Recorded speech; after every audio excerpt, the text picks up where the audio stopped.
భక్సింగ్ గారు చెప్తుండేవాడు ఏమనంటే, దేవుడికి ఇచ్చే డబ్బంతా నీకు కాదు, అది కష్టంలో ఉండే వారికి ఇమ్మని నీకు ఇస్తున్నాడు, నీ ద్వారా ఇప్పించాలని. ఇటు నీకు బహుమానం వస్తుంది, ఇటు వారికి బహుమానం వస్తుంది అనేవాడు. కనుక ప్రభు బిడ్డలు ఏంటంటే మనం బహు జాగ్రత్తగా ఉండాలి. ప్రభుకి ఇచ్చే దానిలో చెప్పొద్దు చేసిన దోషం.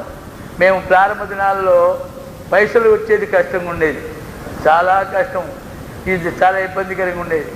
కనుక ఆ భక్సింగ్ గారిని వెళ్ళి బతిమాలుకుని ఆదివారం వచ్చేటట్టు చూసుకునేవాడిని.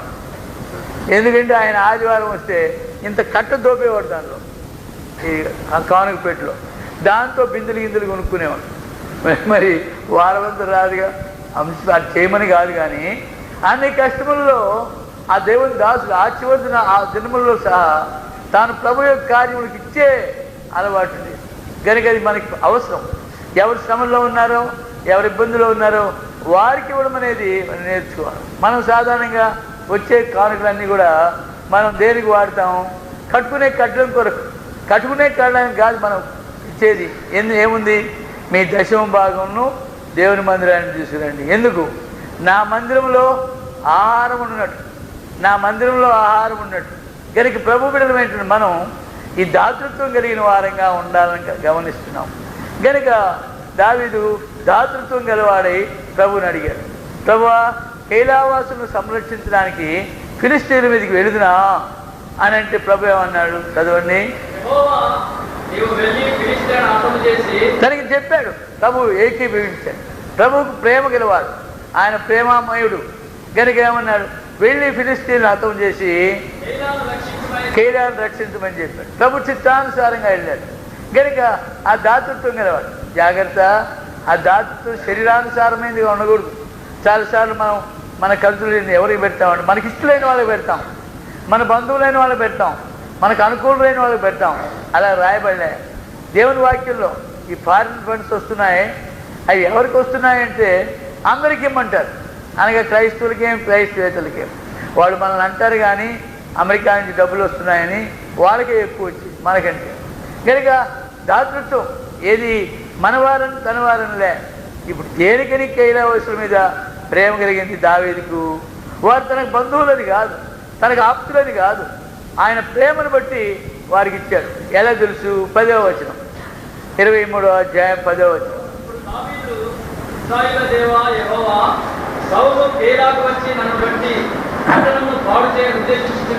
కైలావాసులను ఆయన సంరక్షించాడు, ఫిలిష్తీయులను హతం చేశాడు.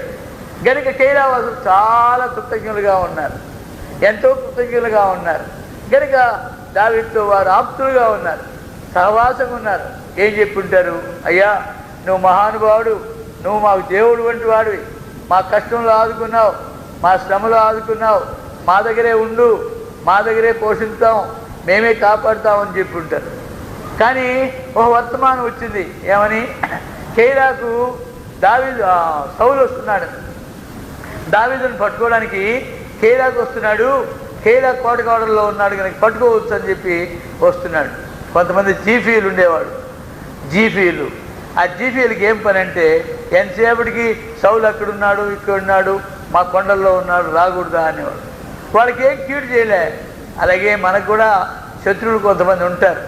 వాళ్ళకు ఏదో విధంగా మన మీద పిచ్చురులు చెప్పడమే వారి ఇష్టం.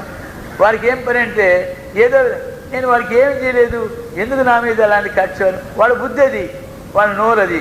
వాళ్ళ నోరు ఎలాగైనా ఇతరుల మీద కీడు చెప్పాలనే తలం.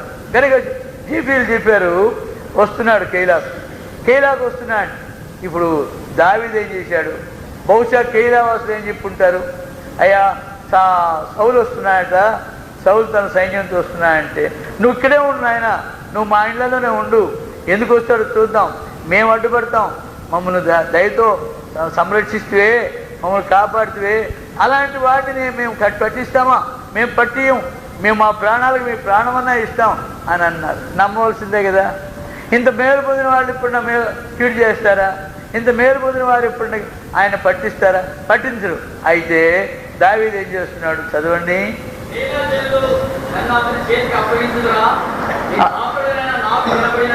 గనక దేవుణ్ణి అడుగుతున్నాడు ప్రభు చిత్తానుసారంగా.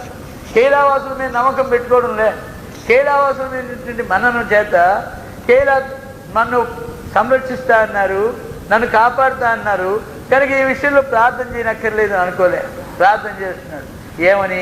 దేవా యెహోవా, ఈ కైలావాసులను నేను రక్షించిన నీ సెలవు ప్రకారం వారికి సహాయం చేసిన. ఆ సహాయం ఎందుకు చేశాను? నువ్వు చెప్పావు కనుక చేశాను అంతే. వారి మీద ఉండే భ్రాంతి కాదు. ఇప్పుడు వారు నన్ను సంరక్షిస్తానంటున్నారు. మరి సౌలు వస్తున్నాడని విన్నాం. మరి సౌలు వచ్చేది నిజమేనా? కైలావాసులు నన్ను అప్పగిస్తారా అంటే ఆ ప్రార్థన కానీ వినుంటే కైలావాసులు ఏమండి మేమంత అన్యాయస్తులమా, మేమంత ద్రోహులమా, ఇంత మేలు చేసిన వారికి కీడు చేస్తామని ఎలాగ నమ్ముతారండి, మీరు అలాగ నమ్మొద్దండి అని అనుంటారు. కానీ దేవుడిని అడగకుండా ఏ కార్యం చేసేవాడు కాదు. కైలావాసులు నన్ను పట్టిస్తారా అని అడిగితే ప్రభు ఏమన్నాడు?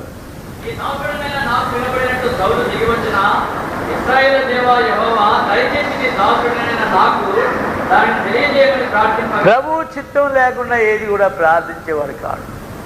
ప్రభువును అడగకుండా, ప్రభు యొక్క అనుమతి లేకుండా ఏ కార్యం చేసేవాడు కాదు. కనుక ఇప్పుడు ప్రభువుని అడుగుతున్నాడు, ప్రభువా సౌలు వస్తాడా? వర్తమానం వచ్చింది, వర్తమానం తెచ్చిన వాళ్ళు మంచివాళ్ళే. వాళ్ళు చెప్పారు సౌలు తన సైన్యంతో వస్తున్నాడని. దేవుడిని అడుగుతున్నాడు, ప్రభుని అడుగుతున్నాడు, ప్రభువా యెహోవా సౌలు కైలా మీదకి వస్తున్నాడా? కైలావాసులు నన్ను పట్టిస్తారా? చదవండి. సౌలు వస్తున్నాడని చెప్పారు.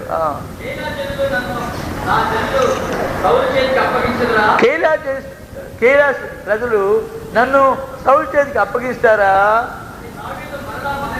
మరలా మనవి చేశారు.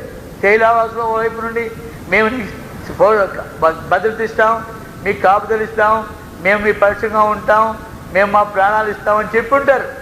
అయితే అది కాదు నాకు అవసరం. నా ప్రభు యొక్క అనుమతి లేకుండా నేను ఏ మంచి అయినా ఏ చెడ్డైనా చేయను. కైలావాసుల పక్షంగా ఫిలిస్తీన్ల దగ్గరికి వెళ్ళేటప్పుడు, ఫిలిస్తీన్లతో యుద్ధం చేసేటప్పుడు ప్రభుని అడిగి వెళ్ళాడు. ఇప్పుడు మళ్ళీ కైలావాసులను పట్టిస్తారా అని అడుగుతున్నాడు. ఈ విషయంలో ప్రభుని అడిగితే ప్రభు ఏమన్నాడు? వారిని అప్పగిస్తున్నారు కనుక అక్కడ నుండి పారిపోయాడు. ప్రభు బిడ్డలమైనటువంటి మనం, దేవుని సేవకులమైన మనం ప్రతి చిన్న విషయాన్ని ప్రభు యొక్క సన్నిధిలో విచారించకుండా చేయడం అనేది సరికాదు. ఆయన బట్టి మనకు కలిగిన ధైర్యం ఏదనగా ఆయన చిత్తానుసారంగా మనం ఏది అడిగినను ఆయన మన మనవిని ఆలకించునన్నది.